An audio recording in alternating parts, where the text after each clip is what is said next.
नमस्कार, मी प्रियांका पाटील। आपण पाहत आहात राष्ट्रीय लोकराज्य न्यूज, निर्भीड बातम्यांचे व्यासपीठ। आज आपण दिवसभरामध्ये घडणाऱ्या घडामोडींवर नजर टाकूया। चला पाहुणं, आपल्याला जायचंय। पण कुठे जायचंय? टाकळी ढोकेश्वरच्या हॉटेल वैष्णवी मध्ये जायचंय। म्हणतात तिथे खूप छान जेवण मिळतं। चला तर मग जाऊया।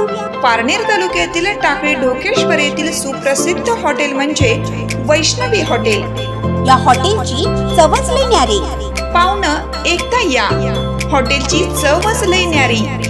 अस्सल मांसाहारी प्रेमींच्या जिभेचे चोचले आता पूर्ण होणार, ते फक्त हॉटेल वैष्णवी मध्ये। या ठिकाणी सर्व प्रकारच्या पार्टीच्या ऑर्डर स्वीकारल्या जातील। प्रोप्रायटर संतोष रंगनाथ ठाणगे। संपर्कासाठी मोबाईल नंबर 88 30 57 85 05। या हॉटेलचा पत्ता नगर कल्याण हायवे, पारनेर चौक, टाकळी ढोकेश्वर, तालुका पारनेर, जिल्हा अहमदनगर। बाबीर विद्यालयात गरजूंना ड्रेस वाटप। माजी बांधकाम सभापती प्रवीण भैया माने यांच्या हस्ते वाटप। रुई तालुका इंदापूर येथील श्री बाबीर विद्यालयात माननीय प्रवीण भैया माने, माजी बांधकाम सभापती, जिल्हा परिषद पुणे यांच्या हस्ते करण्यात आले। रुई गावचे पोलीस पाटील अजित सिंह पाटील, रुई गावचे सरपंच तथा बाबीर विद्यालय अध्यक्ष अमरसिंह पाटील, अर्जुन पाटील गुरुजी, डॉक्टर संभाजी मारकड, डॉक्टर महेश मारकड, माजी उपसरपंच दिलीप मारकड, बबन मारकड, अनिल कांबळे, सदाशिव मराडे, रवी शिंदे, जय हनुमान बहुउद्देशीय संस्थेचे अध्यक्ष तानाजी मारकड, अंकुश पाटील, ग्रामसेवक पवार, भाऊसाहेब इत्यादींच्या उपस्थितीत ड्रेस वाटप घेण्यात आले। यावेळी सोनाई परिवारातर्फे 100 ड्रेसचे वाटप, कामधेनू परिवाराच्या वतीने 15 ड्रेसचे वाटप, पाटील परिवाराच्या वतीने 45 ड्रेस, डॉक्टर महेश मारकड व मित्रपरिवार यांच्याकडून 10 ड्रेस व अशा एकूण 170 ड्रेसचे वाटप माननीय प्रवीण माने यांच्या हस्ते करण्यात आले।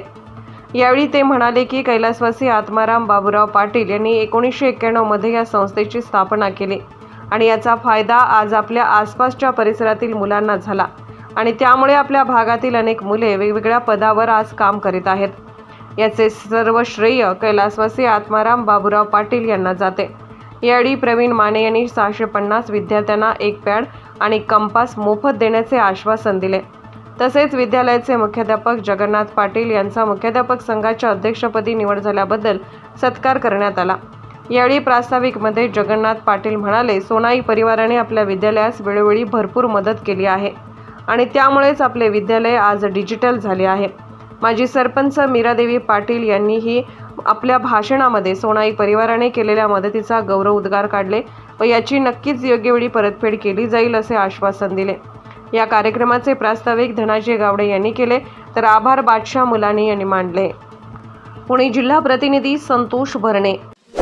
ताज्या बातम्यांसाठी आणि अपडेट्ससाठी राष्ट्रीय लोकराज्य न्यूज चॅनलला सबस्क्राईब करा, तसेच लाईक आणि शेअरही करा।